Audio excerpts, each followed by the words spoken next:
So in a previous video, I talked about how people were worried about me on the RPF and said that I hadn't posted anything in a while. And I mentioned that things were slowing down for me Ghostbusters wise because there was little left in the area of movie props for me to locate, and what was left was becoming cost prohibitive.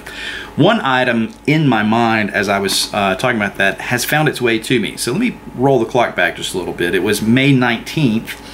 Out of the blue, I get a message from a guy named Patrick Hurd in Oklahoma City. And Patrick and I have known each other online for years, especially through Disney theme park stuff. I've got a great Star Tours marquee miniature that he made. Never met in person, but we've corresponded. And he sent me a message on Facebook and said, I'm thinking about selling my Ghostbusters stuff. And I'm like, oh wow, I forgot he was a Ghostbusters too. I don't think I've ever even seen pictures of him in gear. But he had another project that he wanted to fund, and so he was thinking about getting out of the ghostbusting stuff. So he sent me a list, and there were things in there that really interested me. So we negotiate, finalize a price, and package arrived yesterday, June 1st. So in the package, there were things like some MT500 Motorola's. There were actually two. There was a short one, and there was a long one. And I have several Motorola's, but I'm always looking for more parts to sort of, you know, put things together and update. So here were these two, but they came with stubby antennas.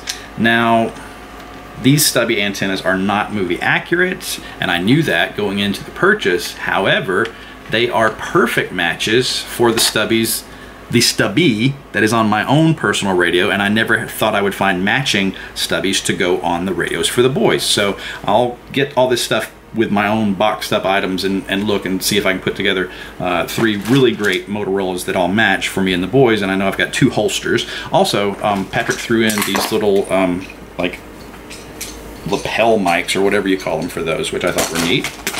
And there was a lifeguard in there as well. This is a lifeguard 2, same model as mine. I did a little cleanup on it. I got some adhesive off the side of it and everything, and I'll touch up that paint same way I did on mine. But then, you know, that'll give me one for myself, one for the boys. Mine has like SLOFD from some fire department scratched in right on the front. I think it was magic markered on the side. So this one, in some ways, is better condition than mine. I haven't put a battery in it yet to test it, see if it works, because, hey, everybody in my house is asleep right now. I don't want to wake up the whole neighborhood. Then I thought this was a really cool item. This was Patrick's handmade belt hanger ghost trap. Now, I've had an idea about making one of these several times ever since owning the Mattel one, and I have collected pieces for one over the years, a trap and a pedal. But basically, I started from the outside in. So I've got real metal plates to put on the sides.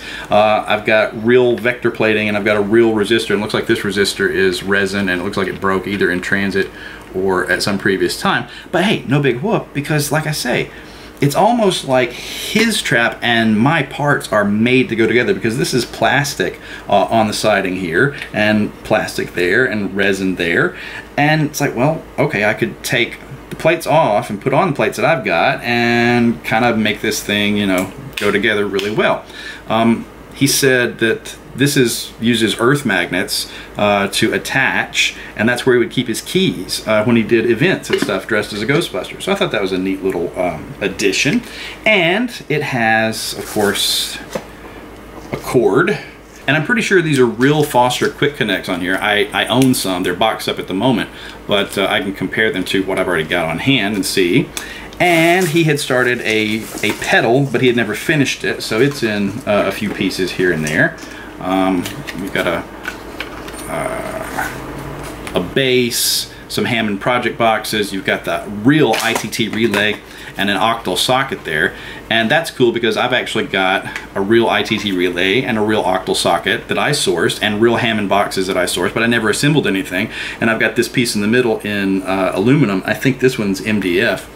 but it looks like the clear plastic on his is much better looking than the one of mine, which was very yellowed and some of the lettering was faded off. So I could put, you know, either the one that I've got onto a different box, or, you know, I'm going to be able to cherry pick the best looking parts and finish this thing out. And here's a little baggie that was inside the trap, and it has some more of the trim that goes on the front here and everything.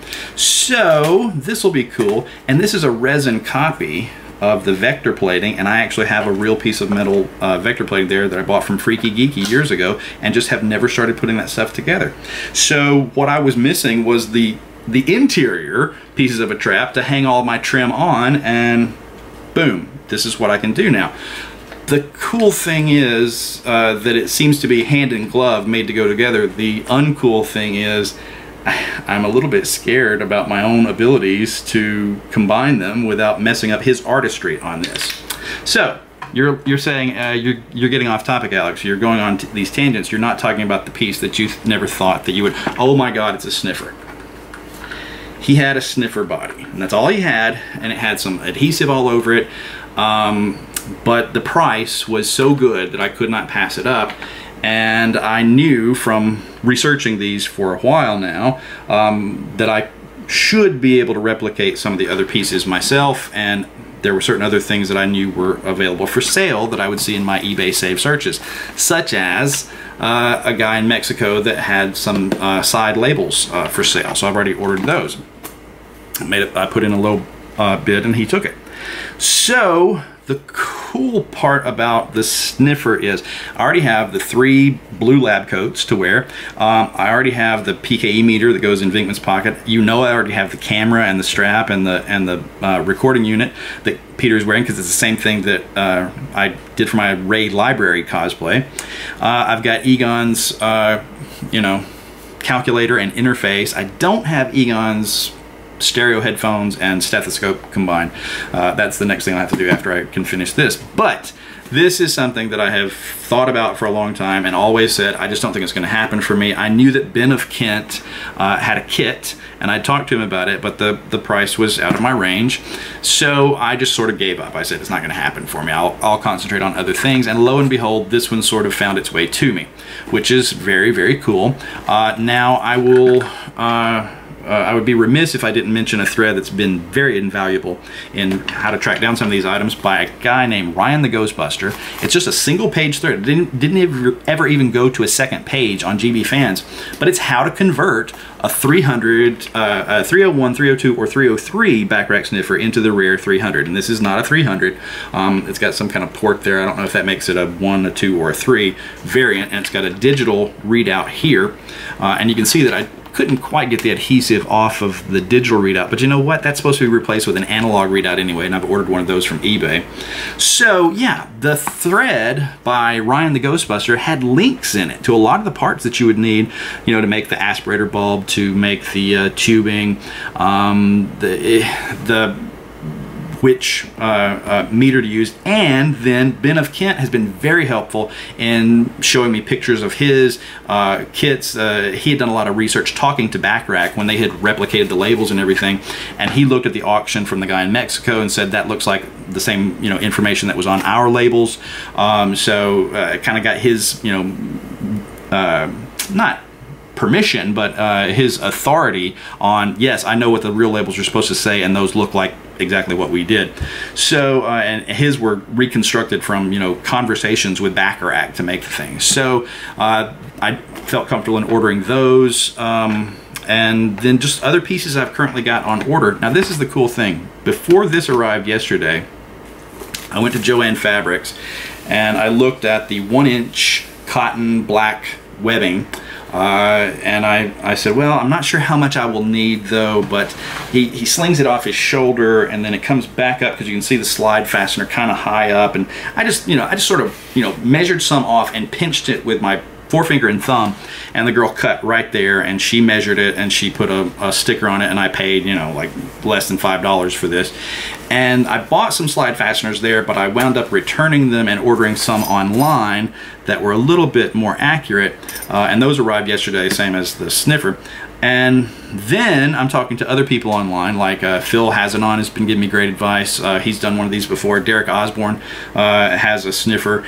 And I asked Derek, I said, can you get me a measurement of the black strapping, start to finish, you know, not even where it doubles back on itself for the loops and everything. He said, it looks like 60 inches.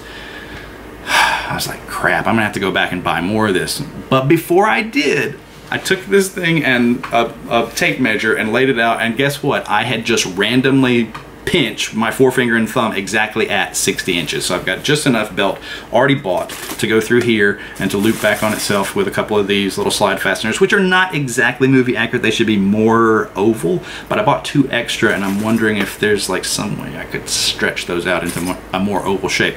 So currently on order is the fishing lure surgical tubing to go to the aspirator bulb, an aspirator bulb.